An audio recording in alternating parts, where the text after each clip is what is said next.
தமிழ்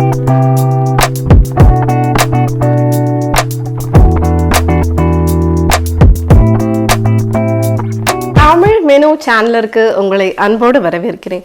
இன்னைக்கு நம்ம கிச்சன்ல ஒரு ஸ்வீட் ரெசிபி தாங்க பார்க்க போறோம். ஸ்ரீவில்லிபுத்தூர் ஃபேமஸ் பால்கோவா. எத்தனையோ நூற்றுக்கணக்கான வண்ணங்கள்ல இனிப்பு வகைகள் இருந்தாலும் இந்த வெள்ளை கலர் பால்கோவா மேல எனக்கு ஒரு கண்ணு அப்படின்னு சொல்றவங்களுக்காகவே வெறும் 2 இன்கிரீடியன்ஸ் வச்சு இல்ல வெறும் 3 இன்கிரீடியன்ஸ் வச்சு பால், சீனி, உங்க பொறுமை, இந்த 3ஐயும் சேர்த்து சும்மா திரட்டி எடுத்தா அட்டகாசமான வாயில போட்டால் சும்மா கரையிற மாதிரி ஒரு ஃபர்ஸ்ட் கிளாஸ் பால்கோவா தயார். எப்படி பண்றதுன்னு பார்க்கலாம் வாங்க.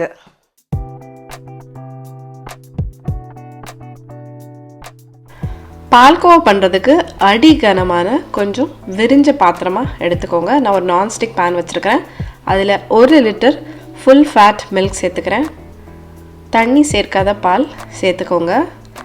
மீடியம் ஃப்ளேமில் வச்சுட்டு நல்லா கலந்து விட்டுக்கோங்க. ஸ்டார்டிங்கில் இருந்தே நான் மீடியம் ஃப்ளேமில் வச்சு பாலை கொதிக்க வச்சு எடுத்துக்கிறேன். அப்போனா தான் பால் பிடிக்காமல் இருக்கும். அதனால பால்கோவோட ஃப்ளேவர், பால்கோவோட கலர் ஒயிட்டாகவே இருக்கும். பிடிச்ச வாசம் எதுவுமே வராமல் இருக்கும். ஸோ மீடியம் ஃப்ளேமில் வச்சு பாலை கொஞ்சம் கொஞ்சமாக அடியில் கிளறி விட்டு இந்த மாதிரி ஒரு ஸ்பேச்சுலா வச்சு சைடில் தேங்கி இருக்கிற பால், அந்த ஏடு எல்லாத்தையுமே உள்ளே எடுத்து விட்டுட்டே இருங்க. ஒரு அரை மணி நேரத்துக்கு அப்புறமா பால் ரெடியூஸ் ஆகிருக்கிறது உங்களுக்கு தெரியும்னு நினைக்கிறேன்.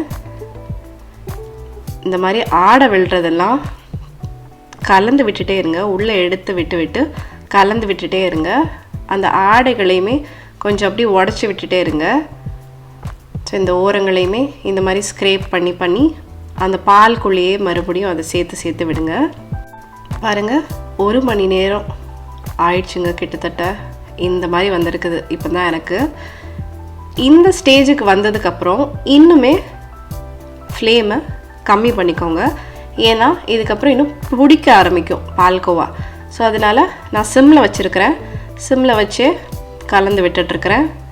அதே சேம் ப்ராசஸ், அடி பிடிக்காமல் கலந்து விடுங்க. இந்த மாதிரி ஒரு ஸ்பேச்சுலா வச்சு ஓரங்கள் எல்லாமும் ஸ்க்ரேப் பண்ணி உள்ளே போட்டு கலந்து விட்டுட்டே இருங்க. கொஞ்சம் நல்ல பெரிய பாத்திரமாக எடுத்துக்கோங்க. அப்போனா தான் 1 லிட்டர் பால் பொங்கி வரும்போது நீங்கள் கிளறி விடுறதுக்கு ஈஸியாக இருக்கும்.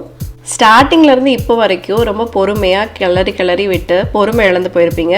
ஸோ பொறுமை இழந்து இந்த ஸ்டேஜில் ரொம்ப ஜாஸ்தியாக ஃப்ளேமை வச்சிடாதீங்க. பால்கோட டேஸ்ட்டு, கலரு எல்லாமே சொதப்பிடும். ஒரே ஒரு பிஞ்ச் ஏலக்காய் தூள் சேர்த்துட்டு நல்லா கலந்து விட்டுக்கலாம். ரொம்ப ஜாஸ்தியாக ஏலக்காய் தூள் சேர்க்காதீங்க. ஜஸ்ட்டு ஒரே ஒரு பிஞ்ச் தான் சேர்த்துருக்குறேன். இந்த பால்கோவில் பாலோட ஃப்ளேவர் தான் ரொம்ப ஜாஸ்தியாக இருக்கணும். இந்த பால்கோவுக்கு தேவையான சீனி சேர்த்துக்கலாம். 1/4 கப் சர்க்கரை சேர்த்துருக்கிறேன். கிட்டத்தட்ட 3 டேபிள் ஸ்பூன் சர்க்கரைங்க. இந்த 3 டேபிள் ஸ்பூன் சீனியே போதுமான அளவு இருக்குங்க. வேணும்னா ஒரே ஒரு டேபிள் ஸ்பூன் எக்ஸ்ட்ரா சீனி சேர்த்துக்கோங்க. பால்கோவா ரொம்ப தித்திப்பாக இருந்தால் நல்லா இருக்காது. சர்க்கரை சேர்த்த உடனே கொஞ்சம் அந்த பால்கோவா அந்த சர்க்கரை இலகி கொஞ்சம் ஒரு ஈரத்தன்மை ஜாஸ்தியாக கொடுக்கும். 1 டீஸ்பூன் நெய் சேர்த்துட்டு நல்லா கலந்து விடுங்க. அது இன்னும் கொஞ்சம் திக்காகணும். அந்த சீனி சேர்த்ததுக்கப்புறம் அந்த தண்ணியெல்லாம் கொஞ்சம் நல்லா வற்றி ஒரு கெட்டியாக ஆயிட்டுருக்குது. இப்போது கடைசியாக இன்னும் ஒரே ஒரு டீஸ்பூன் நெய் சேர்த்துட்டு கலந்து விட்டிங்கன்னா அந்த பால்கோவா வந்து ஹல்வாலாம் கிண்டும் போது அந்த பேனில் ஒட்டாமல் அப்படியே திரண்டு வரும். ஸோ அந்த மாதிரி வந்ததுக்கப்புறமா ஸ்டவ்வை ஆஃப் பண்ணிவிட்டு நல்லா ஆற விட்டுருங்க. என்னடா ஒரு மாதிரி தின்னாக இருக்குதே அப்படின்னு யோசிக்க வேண்டாம். நேரம் ஆக அது நல்லா திக்காயிடுங்க. கிட்டத்தட்ட 1 லிட்டர் பாலில் எனக்கு 1/4 கிலோ பால்கோவா கிடச்சிருக்குங்க. பால்கோவாவை நல்லா கம்ப்ளீட்டாக ஆற விட்டுட்டு அதுக்கப்புறம் சர்வ் பண்ணுங்கள். பாருங்கள், நம்ம பால்கோவா நல்லா தக்கன்னு பாருங்கள். அந்த கிரெயினியாக ரொம்ப மையாக இருக்கக்கூடாது. இந்த மாதிரி அங்கங்கே நல்லா பரபரப்பாக அப்படி இருக்கணும். சூப்பர் பர்ஃபெக்ட் டெக்ஸ்டரில் வந்திருக்குங்க பால்கோவா. இப்போ இதை டேஸ்ட் பண்ணி எப்படி இருக்குதுன்னு பார்த்துடலாம். வாயில் போட்டோன்னே சும்மா கரைஞ்சி போகுதுங்க. பர்ஃபெக்டாக இருக்குது. கண்டிப்பாக ட்ரை பண்ணி பாருங்கள். எல்லாரும் இந்த வீடியோவை ரசித்து பார்த்துருப்பீங்க நம்புகிறேன். தமிழ் மெனு சேனலை சப்ஸ்கிரைப் பண்ணாதவங்க கட்டாயம் சப்ஸ்கிரைப் பண்ணிக்கோங்க. கூடவே பெல் ஐக்கனை ப்ரெஸ் பண்ணிக்கோங்க. அப்போ தான் நாங்கள் போடுற வீடியோஸ் உடனுக்குடன் உங்களை வந்து சேரும். இந்த வீடியோ பிடிச்சிருந்துன்னா எங்களுக்கு ஒரு லைக் தர மறந்துடாதீங்க. மேலும் மேலும் தரமான வீடியோஸ் போடுறதுக்கு எங்களை உற்சாகப்படுத்தும். இந்த ரெசிபியை உங்கள் ஃப்ரெண்ட்ஸ் அண்ட் ஃபேமிலியோட கட்டாயம் ஷேர் பண்ணுங்கள்.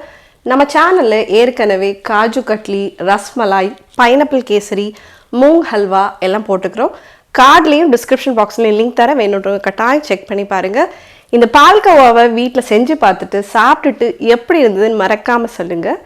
மற்றும் ஒரு ரெசிபியோட அடுத்த வீடியோவில் மீண்டும் சந்திப்போம். நீங்களும் சமைக்கலாம்.